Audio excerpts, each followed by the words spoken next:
Marguerite Duras ou le ravissement de la parole. Première partie.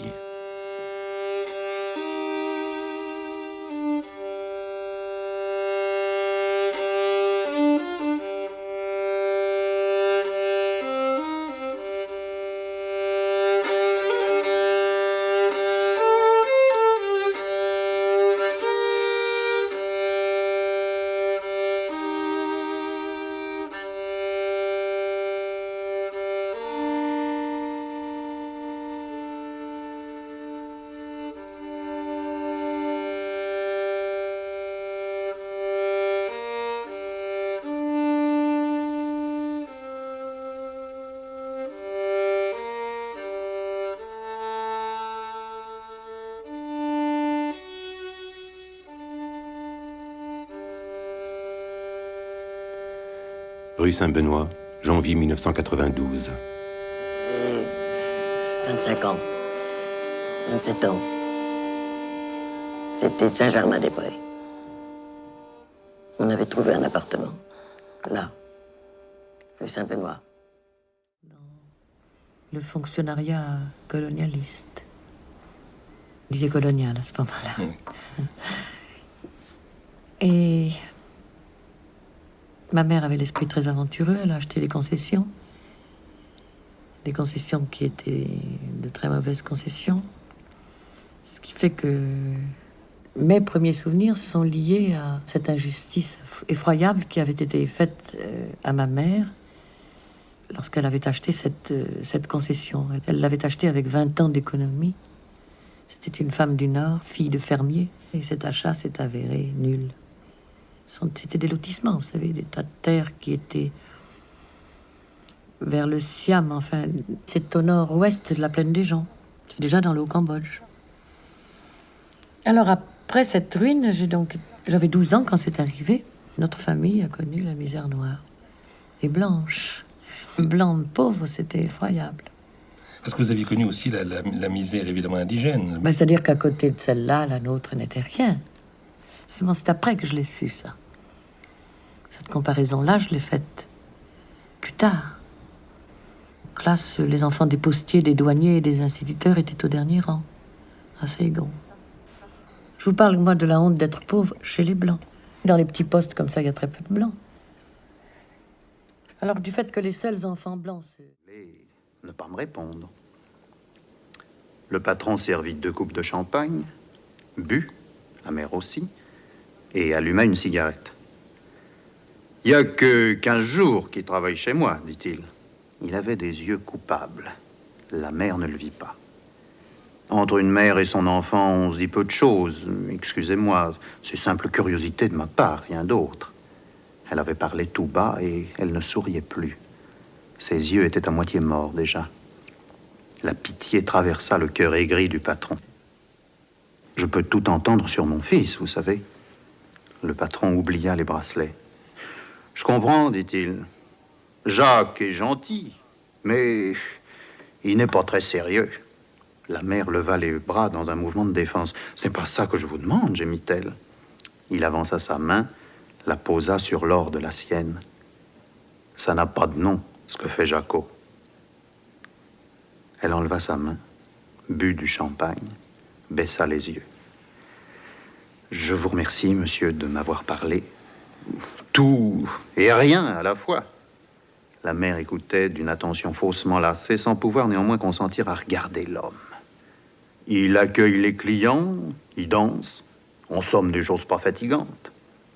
À court d'idées, il s'excusa de ne pouvoir lui en dire davantage. « Mais comment donc ?» dit la mère. En fait, les concessions fertiles faisaient l'objet d'un véritable marché, et seules les mauvaises étaient accordées réglementairement, et pour cause, elles étaient impropres à toute culture.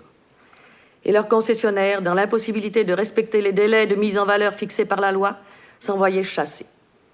Une fois reprises, ces concessions étaient de nouveau attribuées dans les mêmes conditions à de nouvelles dupes, et ainsi de suite.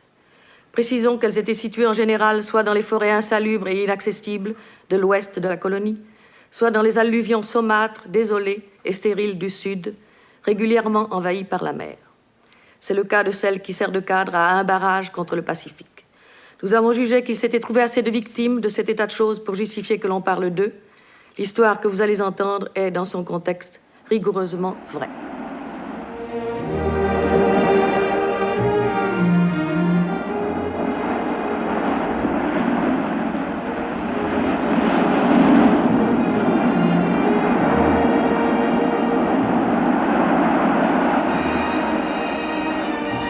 La radiodiffusion française présente Françoise Roset, Daniel Ivernel et Christiane Lénier dans Un barrage contre le Pacifique, film radiophonique de Geneviève Serrault, d'après le roman de Marguerite Duras. Prise de son Jean Jusforgue et Jacques Perrier. Réalisation Alain Trutat. Que ces conditions-là sont des conditions limites. Il s'agit d'une servante et d'un voyageur de commerce de très petites conditions. Ces dialogues ont forcément une sorte d'universalité. La jeune fille n'a pas du tout commencé à vivre. D'ailleurs, elle le dit, elle le crie, elle le proclame tout au long du livre. Elle n'est rien, elle n'existe pas. Ce qu'elle voudrait posséder à tout prix, par exemple, commencer à exister, enfin, ce qu'elle voudrait posséder à tout prix pour commencer à exister, c'est par exemple un fourneau à gaz. Et, mon Dieu, il a du plaisir à vivre, lui. Il n'a pas d'espoir, il n'en a jamais eu, dit-il. Mais il a du plaisir à vivre. Elle ne sait pas du tout ce qu'il en est du plaisir de la vie, elle. Je crois n'avoir rien inventé dans le square, surtout quant à la jeune fille. Je crois qu'il y a des millions de femmes dans le monde qui sont dans cet état-là, infamant, enfin au service presque corporel des autres. Et que cette jeune fille, qui n'existe pas d'ailleurs, enfin qui n'est personne, et tout le monde à la fois, toutes ces femmes, ne fait qu'exprimer un sentiment général d'une attente abominable et insupportable qui ne laisse aucune marge au moindre plaisir de vivre. Je veux dire, à la moindre même liberté. Enfin. Il y a des gens comme ça qui ont tellement de plaisir à vivre qu'ils peuvent se passer d'espérer. Je me rase en chantant tous les matins.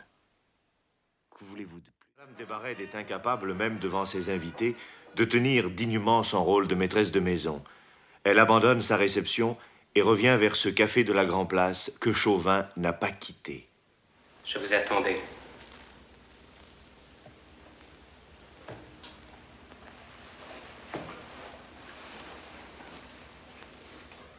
Je pars demain. Pour toujours? Oui, pour toujours. À cause de moi? De nous? Oui, à cause de toi. Je savais que ce n'était pas possible.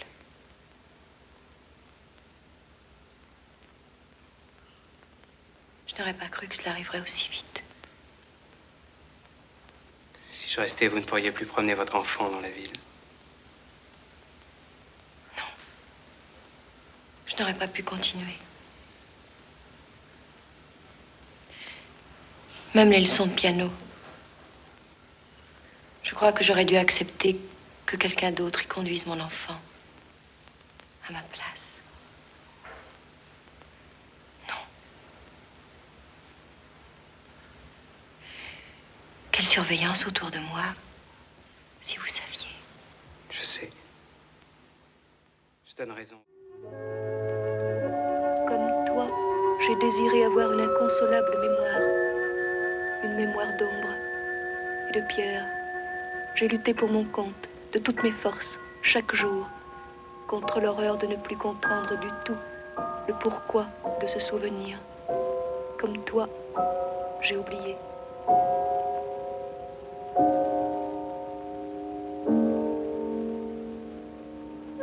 Pourquoi nier l'évidente nécessité de la mémoire? Les 7 branches de l'estuaire en delta de la rivière Ota se vident et se remplissent à l'heure habituelle, très précisément aux heures habituelles d'une eau fraîche et poissonneuse, grise ou bleue, suivant l'heure et les saisons. Des gens ne regardent plus le long des berges boueuses la lente montée de la marée dans les 7 branches de l'estuaire en delta de la rivière Ota.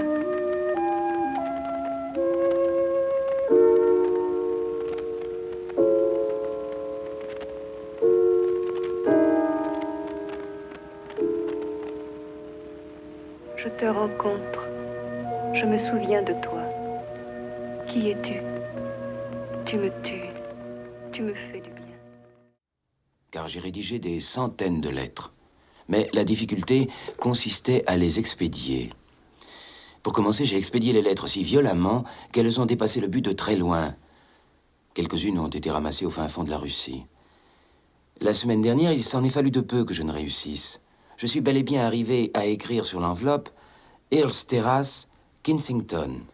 Mais j'ai un peu trop forcé le numéro et j'ai mis 12 000 au lieu de 12. Si vous allez demander votre lettre au numéro 12 000, je suis sûr qu'on vous la donnera.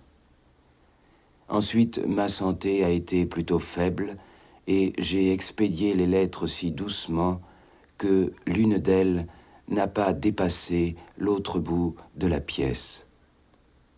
Dans le parc de Christ Church, l'une des sections de l'université d'Oxford, en 1855, 3 petites filles jouaient chaque jour. C'étaient les filles du doyen de Christ Church, les petites Lidwell, Lorina, Edith et Alice. Alice était la plus jeune, elle avait 3 ans et demi. Cette même année, Charles Ludwig Dodgson, qui n'était pas encore Lewis Carroll, venait d'obtenir son diplôme de licencié ès-lettres à Christ Church et il venait d'être nommé à la bibliothèque de cette même université. Il a fallu attendre des mois pour que cet endroit se peuple de personnages du roman. Donc c'est vraiment à partir d'un lieu géographique que j'ai travaillé. Sans le personnage, je n'aurais pas pu construire le livre. Il a été très important. Lui aussi, il est resté tout seul sur cette future terrasse longtemps. Et c'est pendant ces 4 heures que dure l'attente de l'entrepreneur qui doit construire précisément cette terrasse en question. Il en est beaucoup question dans le livre. Que les autres personnages sont arrivés, c'est-à-dire le chien, la petite fille qui est folle, et la femme. Le personnage principal du livre, qui est la fille du vieillard. Cette fille qui a eu très tard dans la vie, on ne la voit jamais. Monsieur Andesmas, qui entend ce martèlement des pas dans la montagne et ces rires, je ne sais plus comment je dis, réservés et amoureux, rit beaucoup. Mais l'intelligence de monsieur Andesmas, c'est-à-dire le titre précédent du livre, consiste à comprendre que jamais, jamais, absolument jamais, il ne pourra disposer de son amour. Il aimera toujours que sa propre enfant, Valérie. Vous entendez, monsieur Andesmas? Oh, je ne reconnais pas son rire. C'est une autre petite fille qui revient de l'étang. Ils arrivent. J'ai devant moi certains comédiens. Et il est normal que j'en passe par leur personnalité. Je veux dire par là que la mise en scène que j'ai faite à partir de Marie-Ange Dutheil, Claire Duluca et René Hérouque peut être différente s'il s'agit d'autres comédiens. Et si vous voulez, il faudrait chaque fois faire ça, si on voulait être honnête jusqu'au bout. Mais ces comédiens, je pense à Claire Duluca en particulier, en raison de son ton à elle, je suis tentée d'aller vers des régions que je n'ai pas explorées par la seule écriture, à ma table. Les ficelles du métier des comédiens, est-ce que ça vous gêne? Est-ce que vous les connaissez? Est-ce que vous les gommez? Est-ce que vous les suscitez? Ce sont des comédiens qui n'ont pas de ficelle. J'ai eu de la veine, ils n'en ont pas. Bon. Alors, dès que la ficelle se présentait, nous étions tous d'accord, et les comédiens et moi, pour la couper. On a essayé de faire un spectacle sans ficelle. Je ne sais pas si on a réussi. Je veux dire, je ne sais pas si un spectacle sans ficelle peut être apprécié par la critique en place. N'est-ce pas, qu'il y a tellement l'habitude de la ficelle partout. Quand vous aviez écrit Les eaux et forêts, vous vouliez faire du théâtre comique. Oui, je n'ai envie de faire que du théâtre comique. Du théâtre comique au second degré, je suppose. Au premier degré, c'est plein de lieux communs, de choses très prosaïques, très vulgaires. On a vécu 17 ans et 3 mois ensemble, oui. Et puis, il est mort. Il est mort très exactement quand il le fallait. Il n'a pas vécu 1 minute de plus, 1 minute de moins. C'est rare, ça. Très? Oui. Commencement ni fin. Une sorte d'enchevêtrement de gags. Et le chaga, qu'est-ce que c'est? D'abord, c'est un titre qui recouvre quoi? Le chaga, c'est une langue étrangère, en principe, n'est-ce pas? Une langue étrangère et inexistante. Ce qui est plus intéressant, c'est l'état chaga. C'est pas l'état second. Ah non, absolument pas. C'est un état d'innocence retrouvé, si vous voulez, de gaieté. Est-ce que c'est pas une manière de retraduire une certaine incommunicabilité pour vous? Ah non, il y a une communicabilité très grande entre mes personnages. Ils se comprennent parfaitement, oui. Avec l'aide d'un traducteur? Oui, une traductrice de génie, oui, qui traduit n'importe quoi, y compris le chaga, à une vitesse extraordinaire. Et alors, le chaga, ça nous mène où? Je vous dis, n'est-ce pas, c'est donc un état d'innocence et de refus. À partir d'une débilité mentale. Et pour refuser quoi? Mais tout. Tout? Tout, absolument tout. Elle refuse les institutions, l'Europe, Brest, Saint-Pierre-et-Miquelon, le gaz et l'électricité, le Parthénon, les pâtes au gaz, les papas. C'est vrai. Mais ces refus, c'est au nom de quelque chose d'autre? De son bon plaisir. C'est tout. C'est tout. Excepté son naturel, son bonheur à vivre. Et pourquoi elle ne remet pas en question son naturel à travers le chaga? Ah non, le naturel n'est pas remis en question. C'est la voie du naturel retrouvée. Ramona, j'ai fait un rêve merveilleux. Ramona, nous étions partis tous les deux.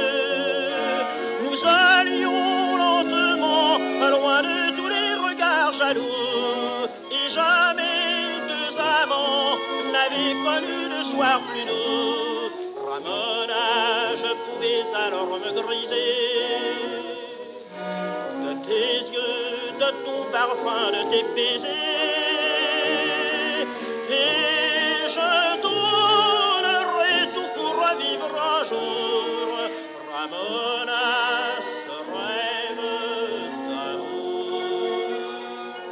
Cette petite affamée, animale, qui marche dans les marécages de la Birmanie. C'est ça qui a fait les vice-consuls. C'est bâti à l'envers. Le personnage est bâti à l'envers. Le vice-consul n'existerait pas si la petite fille n'existait pas. Ce que refuse le vice-consul, c'est l'existence de choses comme ça.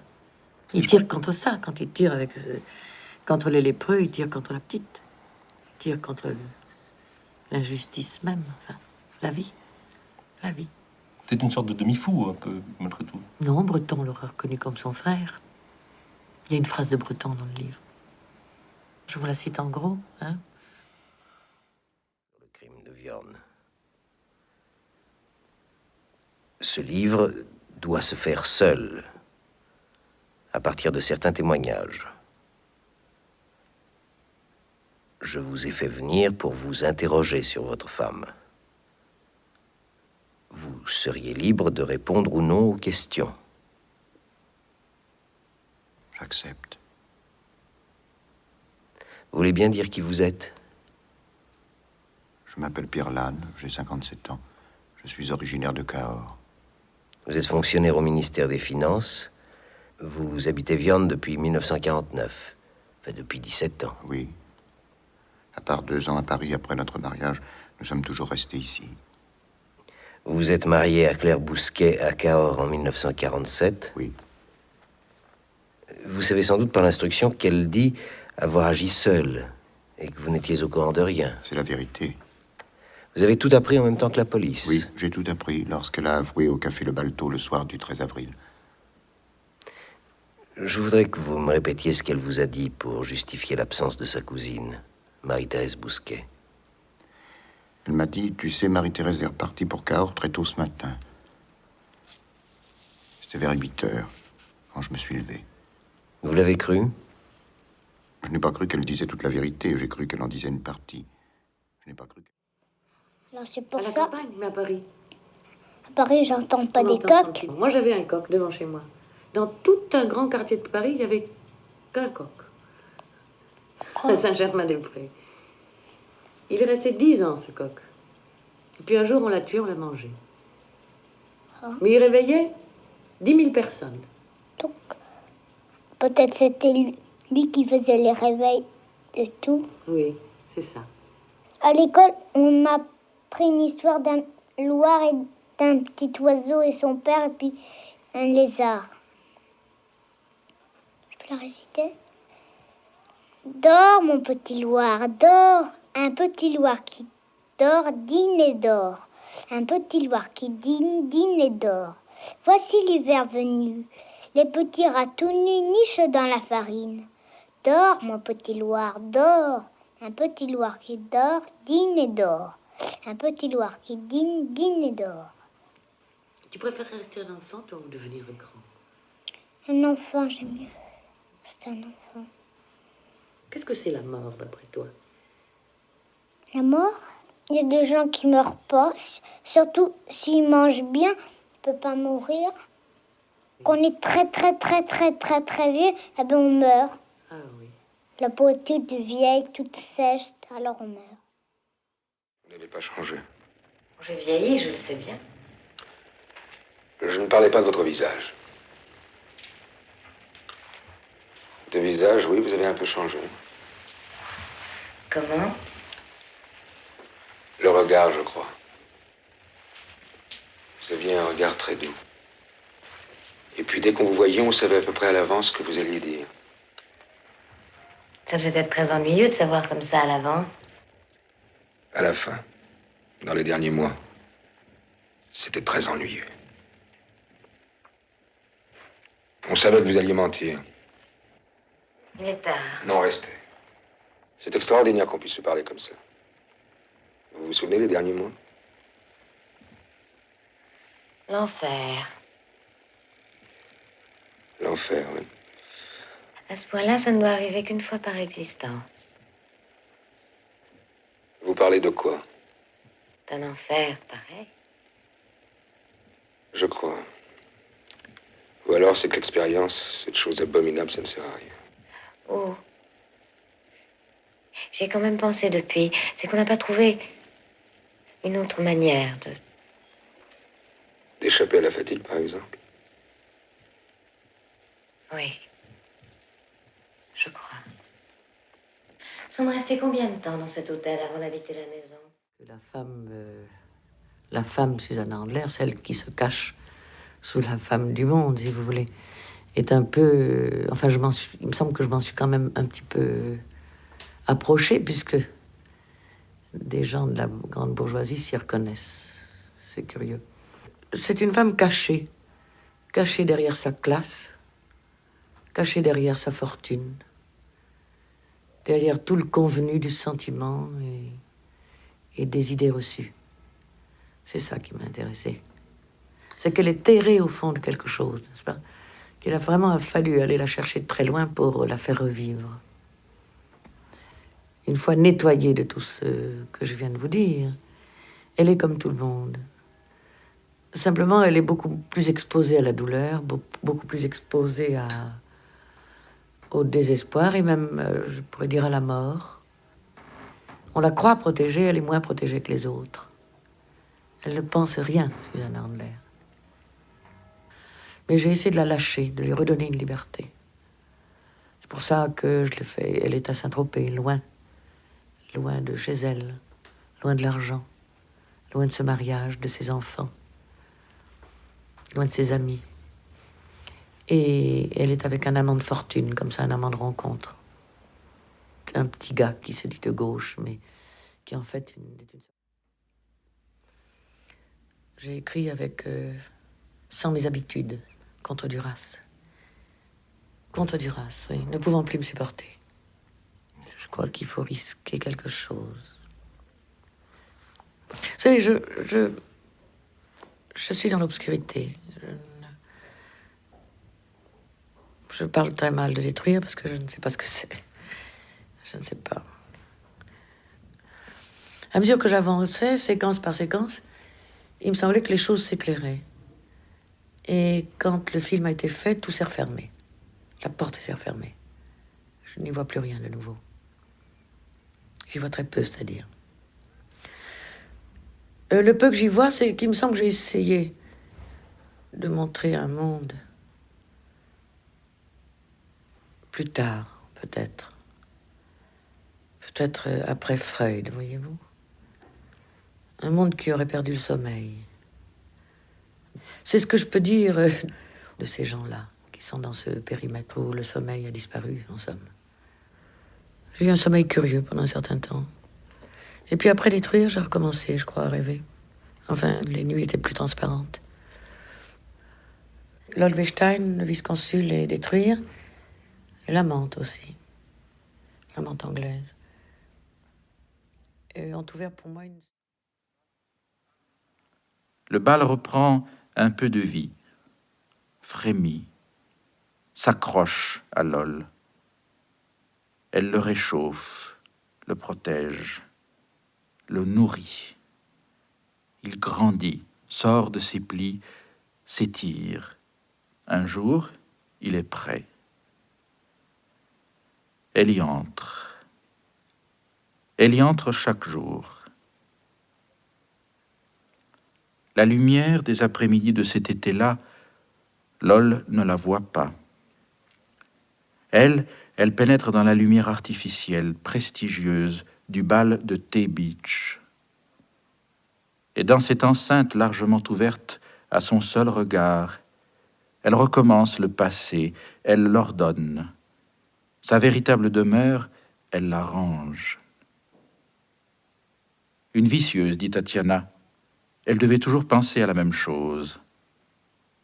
Je pense comme Tatiana. Je connais l'Olvestein de la seule façon que je puisse, d'amour.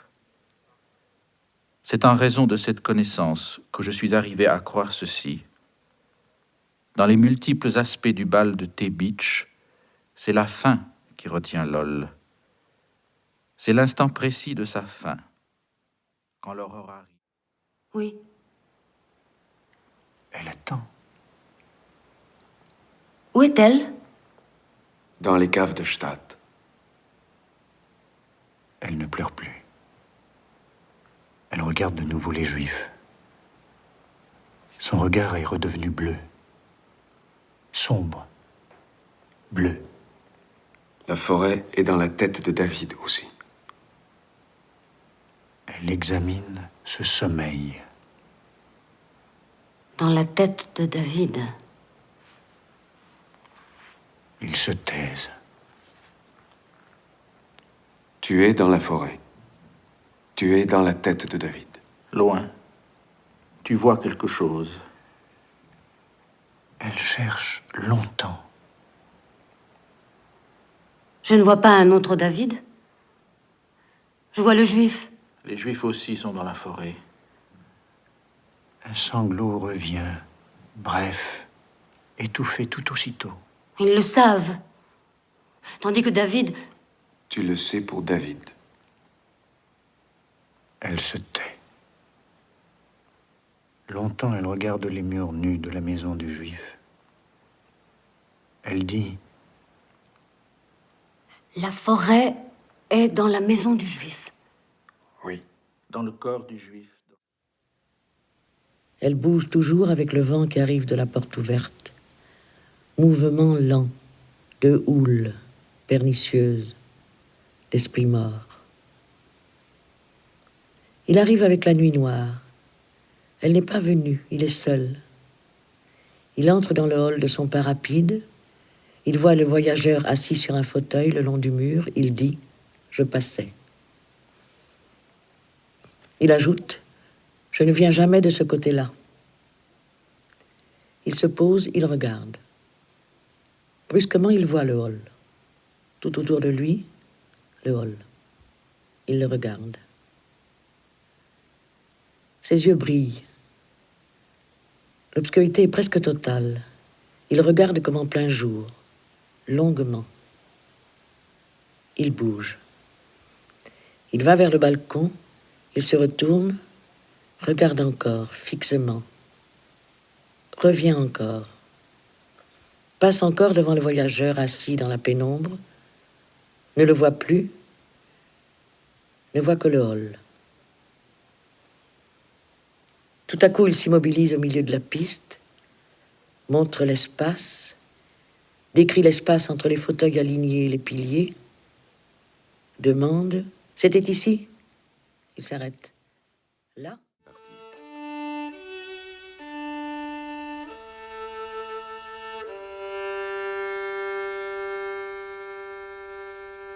Anne-Marie Sater et l'Olvestein, je n'ai rien à voir avec elle.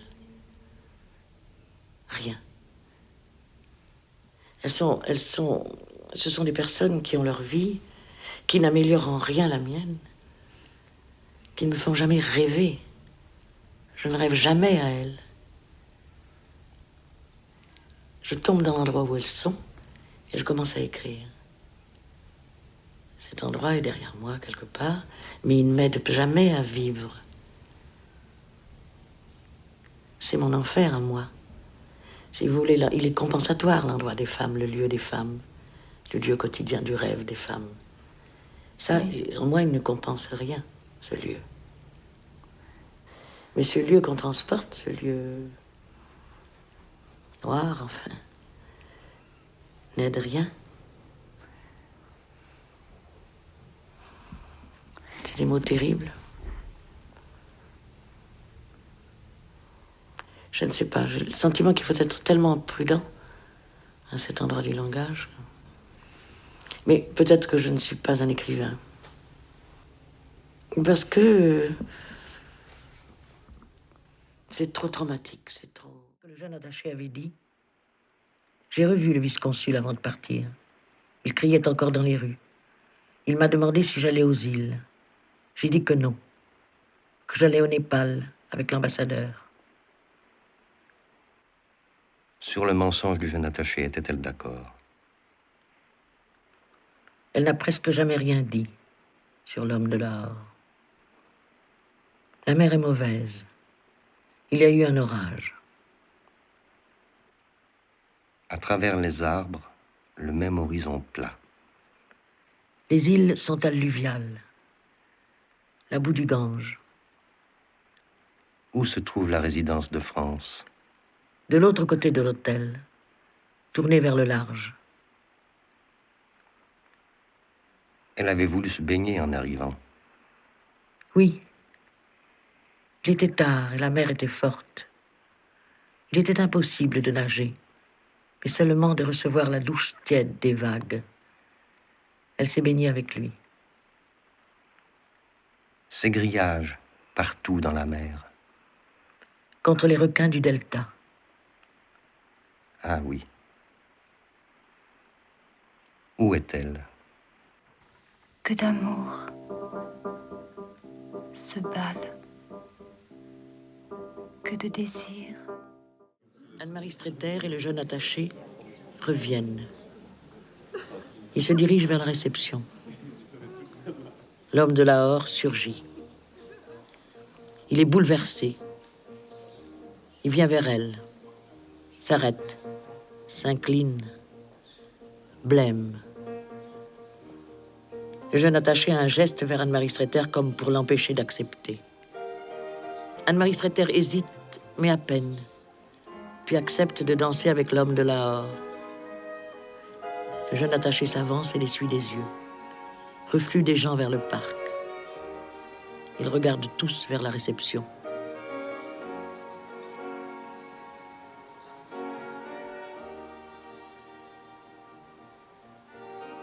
Je ne savais pas que vous existiez.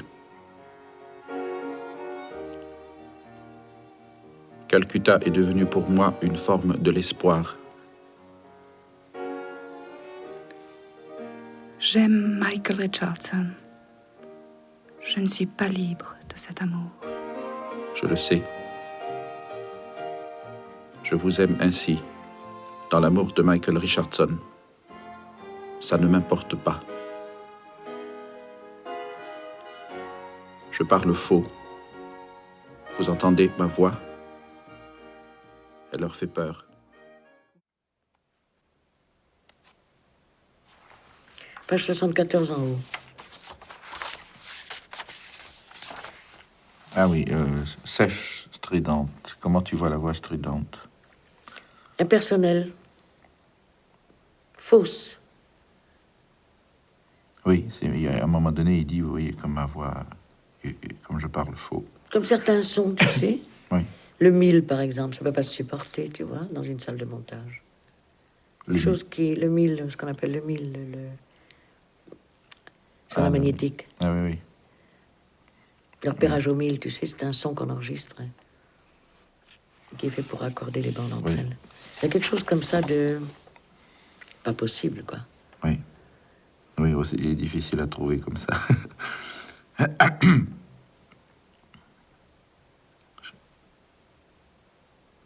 Je ne savais pas que vous existiez.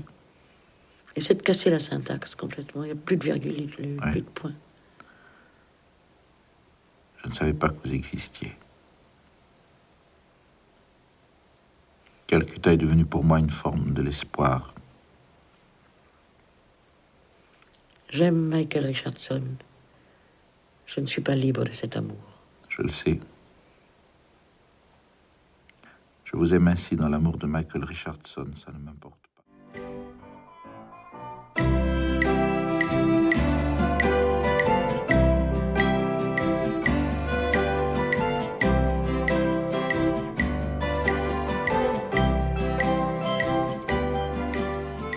C'est la première fois dans India Song que je me sers de la musique pour construire l'économie de mon film. Jusqu'ici, il y avait très peu de musique, sauf dans Détruire, à la fin de Détruire, où je me sers beaucoup de la destruction de l'art de la fugue de Bach.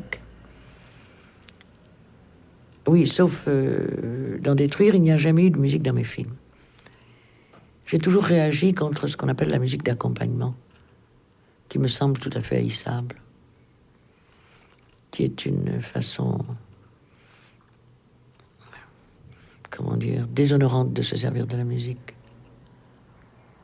La musique qui annonce l'événement, qui est terrible quand ça va être terrible, qui est dramatique quand un meurtre va avoir lieu, ou qui est langoureuse quand on va se dire qu'on s'aime, ou qu'on va s'embrasser sur la bouche, etc.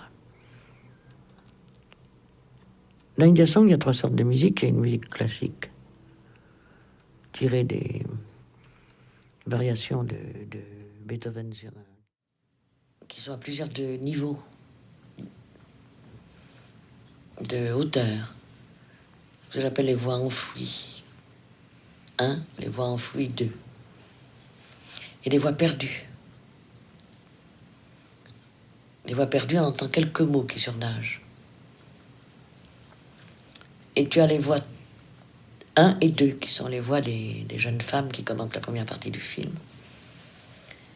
qui sont les voix d'une sorte de mémoire, ce que Blanchot appelle la mémoire de l'oubli, enfin des voix qui ont oublié, qui se souviennent.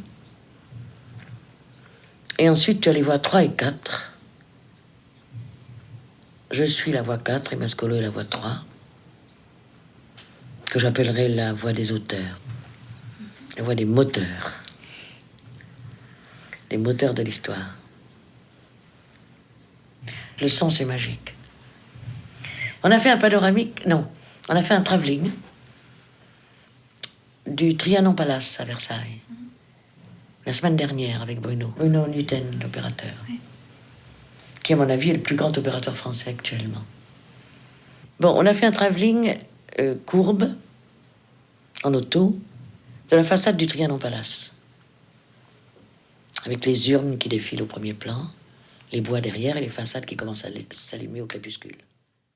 Le train du film, le bateau, appelez-le comme vous voulez, à partir d'un air, qui est India Song, d'un air entendu il y a très longtemps, et vers lequel accourt et la mémoire et l'oubli d'une histoire. Et dans La Femme du Gange, de la même façon, j'oublie. Dans La Femme du Gange, déjà, on se servait d'India Song, de l'air India Song. Donc cet air est aussi le pont entre mes 2 derniers films. La première chose que j'ai montée, c'est la musique. Le son est arrivé après. Donc le film a été musical avant d'être parlé. Ce qui n'arrive jamais, puisque c'est toujours en dernier lieu qu'on colle la musique. Le film est déjà, n'est-ce pas, vous avez une sorte de moderato cantabile au début, n'est-ce pas, sans jeu de mots. Et puis un vivace au milieu, je peux le dire ainsi. Et à la fin, une andante interminable. Oui. Il y a 3 parties, et pour moi, elles se détachent musicalement parlant. Et la voix, bien sûr, oui. La voix parlée, l'organe de la voix, oui. C'est pas par hasard que j'ai fait faire 3 fois les dialogues du film. Je n'étais jamais contente. Hein. Ce qui mange, les restaurants vont marcher. Il faut manger très vite dans les restaurants vont marcher, parce que d'autres clients attendent. C'est un lieu qui n'est pas public, Cannes. C'est un lieu très différent de ceux dans lesquels on vit d'habitude. La plupart des gens sont déplacés ici. Les gens qui font un certain trajet, devant nous, là, on peut les voir de loin, sur la croisette, et qui, arrivés à un certain point, reviennent sur leurs pas. Vers le nord et vers le sud, de la même façon. Cette espèce de trajet mécanique, et qui est complètement artificiel, et qui est, à la fin, si misérable. Sur la pelouse, il se passe des choses extraordinaires entre des chiens, en ce moment. Oui, je dis, ce qui est quand même frappant, c'est cette espèce de nombre. La population, là, en ce moment, ici, sur la Côte d'Azur, je fais le trajet plusieurs fois par jour entre Antibes et Cannes. On est combien par ici? On est 5 millions d'habitants, non? C'est l'autoroute de l'Ouest, le samedi. Il n'y a aucune insertion possible dans cette espèce de corps artificiel de 100 000 habitants qui dure 15 jours.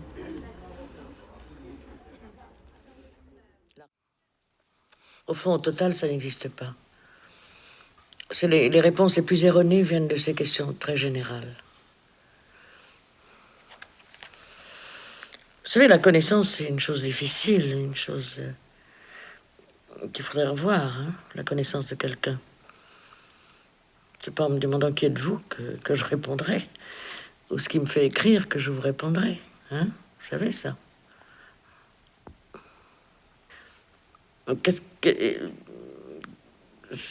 Qu'est-ce que ça veut dire, qui je suis? Qui êtes-vous, vous? Hein? Qui êtes-vous? Allez-y. Répondez-moi. Hein? Oui, mais qui êtes-vous, vous, qui m'interrogez?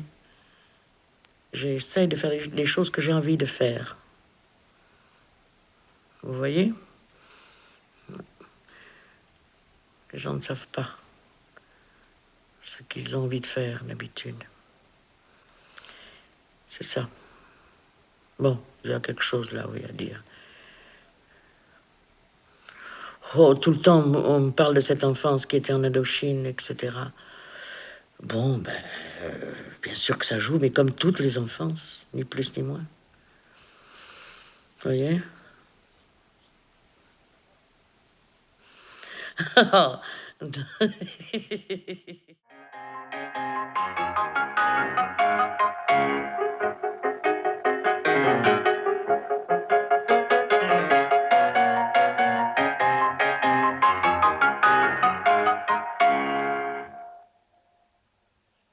Alors, vous disiez que c'était un camion au bord de la mer.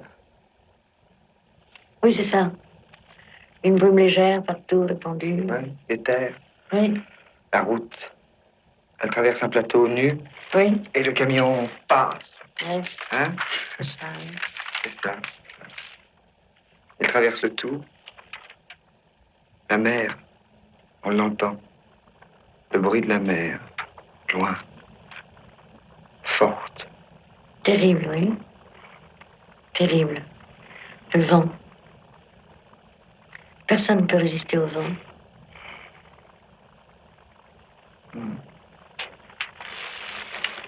Qu'est-ce qu'elle dit, la femme qui est montée? Elle dit que le monde aille à sa perte. C'est la seule politique. Que le monde aille à sa perte. C'est la seule politique. C'est ça.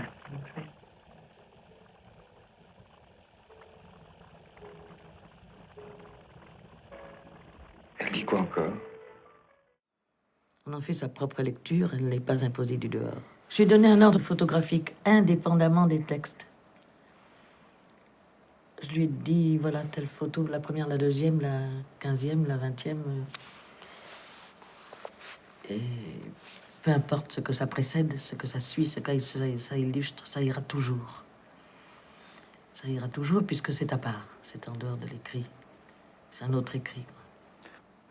Tous les textes qui ont trait à l'écrit dans ce recueil, cette revue, sont évidemment plus proches. Ils sont écrits à une distance moindre que les autres. Quand je parle du spectateur ou des cinéastes ou même de La Nuit des Chasseurs, je parle de plus loin. C'est comme une parole journalistique. La perte politique. Oh, lisez-le. C'est un poster. Pour beaucoup de gens, la véritable perte du sens politique, c'est de rejoindre une formation de parti, subir sa règle, sa loi. Pour beaucoup de gens aussi, quand ils parlent d'apolitisme, ils parlent avant tout d'une perte ou d'un manque idéologique. Je ne sais pas pour vous ce que vous pensez. Pour moi, la perte politique, c'est avant tout la perte de soi, la perte de sa colère, autant que celle de sa douceur. On ne peut pas être sur tous les fronts en même temps. C'est un dépeuplement de la vie quand même. Quand je pense à ma vie, je pense que j'ai été quand même très absente.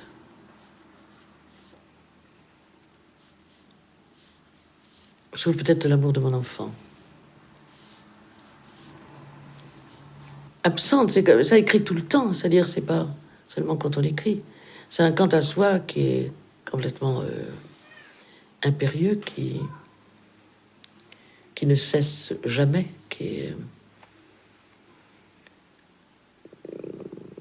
dont on est complètement la proie, la victime. Enfin, c'est assez horrible, faut dire.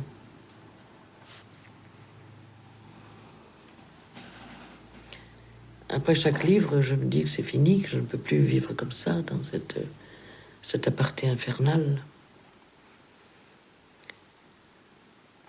Il n'y a pas d'écriture qui vous laisse le temps de vivre. Ou bien il n'y a pas d'écriture du tout. Nicole Hiss et Catherine Sellers. De Femme et l'homme. Et ils marchaient, se rencontraient sur le plateau. Et selon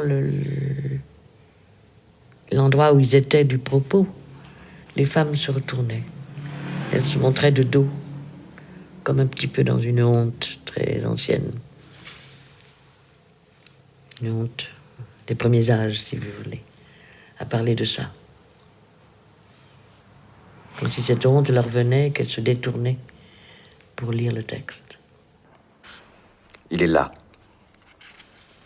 Les yeux toujours fermés, elle lâche la robe, ramène ses bras le long de son corps dans la coulée de ses hanches, modifie l'écartement de ses jambes, les oblique vers lui, afin qu'il voie d'elle encore davantage, qu'il voie d'elle plus encore. Autre chose, en même temps. Autre chose d'elle, qui ressort d'elle comme une bouche vomissante, viscérale. Il attend. Elle ramène son visage aux yeux fermés dans la direction de l'ombre, et elle attend à son tour. Alors, à son tour, il le fait. C'est d'abord sur la bouche. Ni les champs, ni la mer.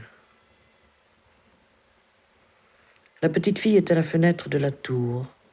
Elle regarde la forêt. Elle a écarté légèrement les rideaux noirs et elle regarde l'océan de la forêt. La pluie a cessé. Il fait presque nuit. Mais sous la vitre, au-dessus des arbres, le ciel est encore bleu. La tour est carrée, très haute, en ciment noir. La petite fille est au dernier étage. Elle voit d'autres tours de loin en loin, également noire. Elle n'est jamais descendue dans la forêt. La petite fille quitte la fenêtre et se met à chanter un chant étranger dans une langue qu'elle ne comprend pas. Elle n'a pas encore tout à fait fermé le rideau de la fenêtre et on voit encore clair dans la chambre. Elle se regarde dans la glace. Elle voit les cheveux noirs et la clarté des yeux. Les yeux sont d'un bleu très sombre. Ils se décolorent avec le soir. Et alors, ils ne sont plus qu'obscurité limpide. Quelquefois c'est la mère, quelquefois c'est un malheur, quelquefois c'est un frère. C'est un frère, là. La mère était le ciment qui a fait tenir tout ça ensemble très longtemps. Anormalement longtemps. On ne pouvait pas quitter quelque chose d'aussi adorable, d'aussi donné à tous les vents, abandonné comme ça. On ne pouvait pas quitter ça. Ça avait beaucoup, beaucoup de charme, cette mère. Elle n'avait pas désiré d'enfant après l'aîné. Puis on est venu. Il était beau, on était moins beau. Elle disait, ça aurait été le plus intelligent si... Sans doute s'il n'y avait pas eu les deux autres. Vous voyez? C'était son amour. Non, elle ne se touchait pas parce que... Non, elle ne touchait pas ses enfants. J'aimais bien comme ça, qu'elle soit dure. Mais quelquefois, je voulais l'embrasser et j'étais repoussée. Je me souviens de ça. C'est très dur. Laisse-moi. Elle disait. Oui, je voulais vous dire que, comme lui, je viens d'elle, de la famille. Dire d'un magma inépuisable, impénétrable. Plus beau dans ma vie. On est dans la totale subjectivité, mais pourquoi? Parce elle n'a pas été mon pays natal. Je vais très régulièrement dans l'entre-deux-mer. Parce que mon père, j'ai envie de savoir d'où il vient. Je ne sais pas pourquoi, j'ai dans l'idée qu'il a souffert. Par elle, par ma mère. Que dès qu'il y a eu des enfants, il a été éclipsé. Je vais dans cette région-là, voir cette maison-là qui a brûlé. Oui. Il reste les caves, les grands chais. C'est une propriété de propriétaires viticulteurs. Il y a un parc avec des palmiers. Vous savez, c'est cette région, quand les fils partaient aux colonies, on plantait des palmiers dans le jardin. J'aime beaucoup le Nord. Parce qu'il n'est pas touristique.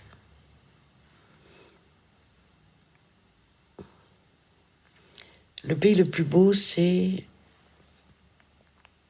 Israël.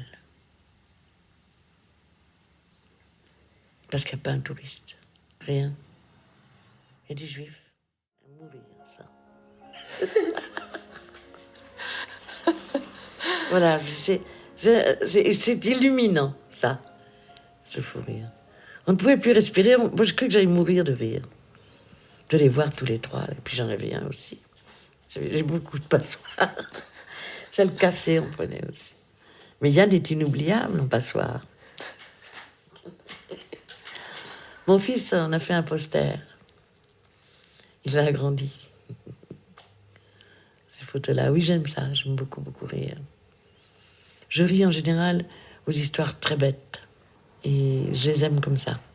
Comme les deux personnes en vacances qui s'écrivent des cartes postales. Je suis très bien. Là où je suis, je vois Monte Carlo. Et l'autre répond, moi je suis très bien aussi, mais je vois jamais monter personne.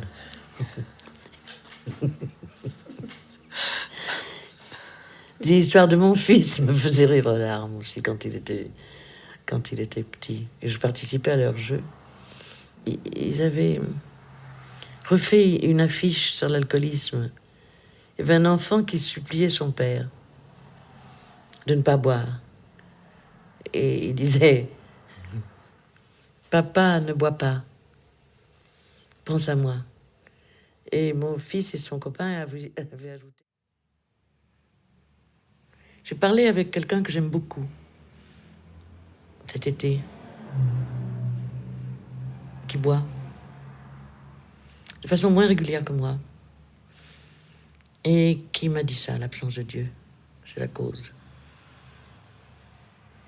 Et j'étais complètement éblouie par cette évidence. Et des gens étaient là autour de la table, et tout le monde s'est tu devant nous.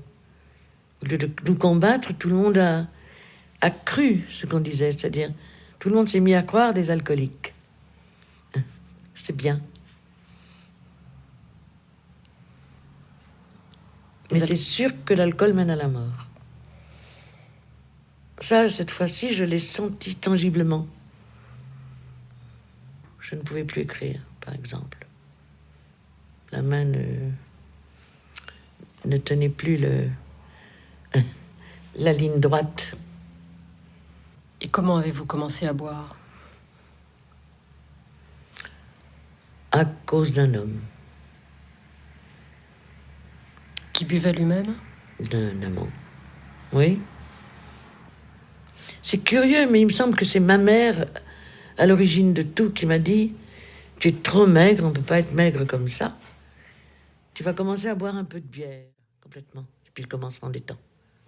Sur l'île déserte, on n'écrit pas. » Il y a ça aussi, cette hypocrisie en postulat, de croire que c'est pour soi qu'on écrit. Mais non, c'est pas pareil. Le danger du désespoir installé. Dire que c'est la voie physique, concrète, de l'acceptation de la solitude. De cuisiner pour soi. De faire pour soi des pommes de terre sautées. Ou une omelette vietnamienne. C'est littéralement inconcevable. La nourriture est faite vraiment pour tout le monde.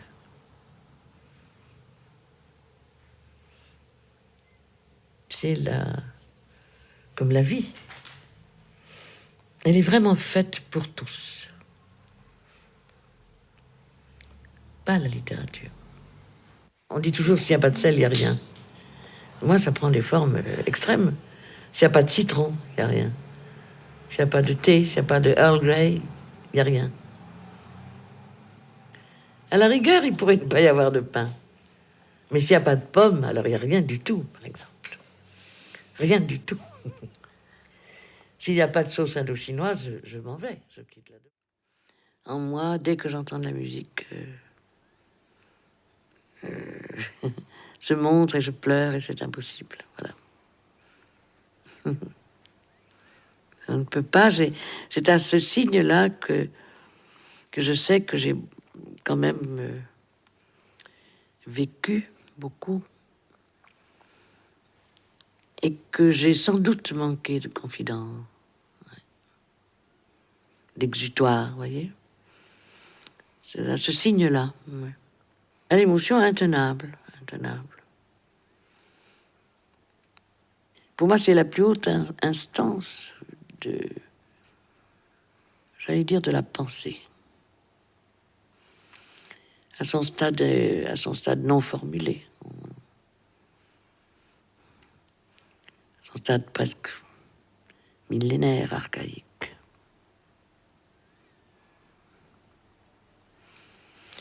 Dans ces instances, comment dirais-je, la pensée dans ses premiers et ses derniers instants, mêlée à la sensibilité, pas dégagée encore du magma de la sensibilité. Elle ne sait pas ce qu'elle dit, la musique, elle ne sait pas ce qu'elle fait.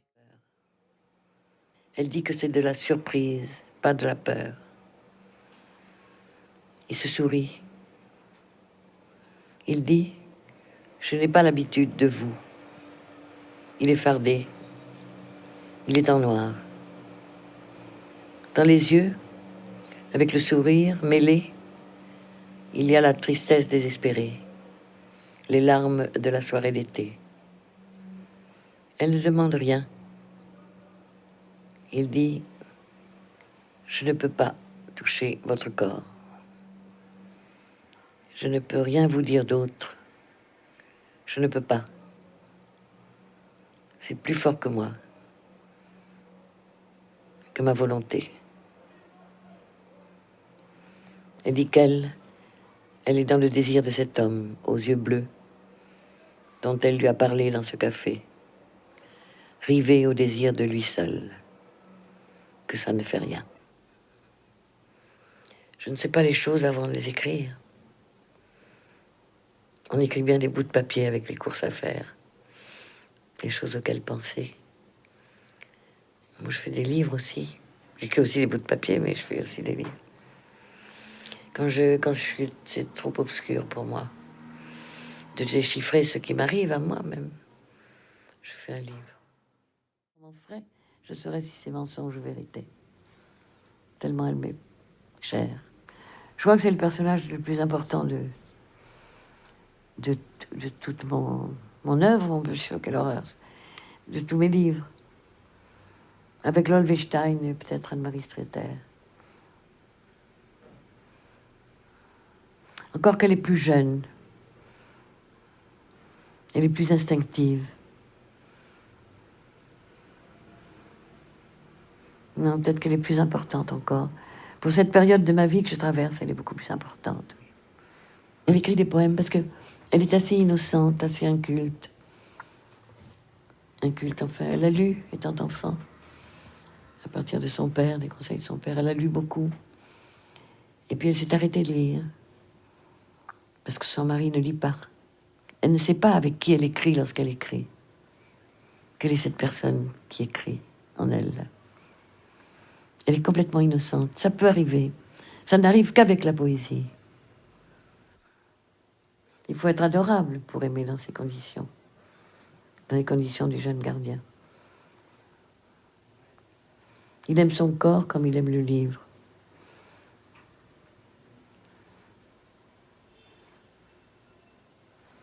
Son visage comme il l'aime, comme le livre. C'est comme s'il l'embrassait. Mais c'est très étrange comme le livre, La pluie d'été, est tout de même aussi obsédé par la voix de ces personnages. Eh ben, moi, je les entends pas quand ils parlent. Sauf Ernesto. Pourtant, dans le film, ils ont des voix sublimes, tous, sublimes. D'habitude, c'est un récit, c'est une histoire, c'est un livre qui donne envie de faire un film. Et là, c'est le film qui m'a donné envie de faire un livre. Je dis, c'est trop dommage de rester à ce stade forcément réduit, quoi, de l'histoire. J'ai commencé à voir les lieux, à les revoir. Je suis allé 15 fois à Vitry. C'est un lieu magnifique. C'est les populations. Le quart-monde, comme on dit. C'est fabuleux. L'accomplissement du mélange. C'est l'air radieuse, si tu veux. Elle est atteinte. Ça m'émeut quand je pense à ça. Elle est atteinte, là, vraiment. Il y a de tout. Des blacks, des un peu blacks. Des très blacks, des très blancs. Puis des gens un peu moins. Et ça roule bien. Comme le journal qu'on lit dans le de bain, quand on prend un bain. Dans ça, il n'y a pas de... Il n'y a pas de livre, non, c'est vrai. Je ne sais pas pourquoi il y en a de moins en moins.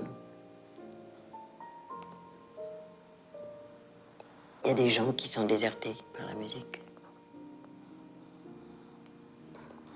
En général, ils sont très méchants. Ils écrivent des choses méchantes. Ils disent du mal. J'en sais quelque chose.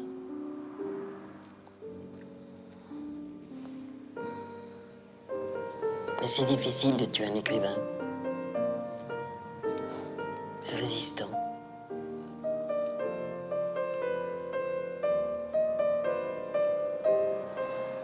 Non, c'est pas très brillant en ce moment, mais bon, ça arrivera, c'est sûr, ça arrive toujours.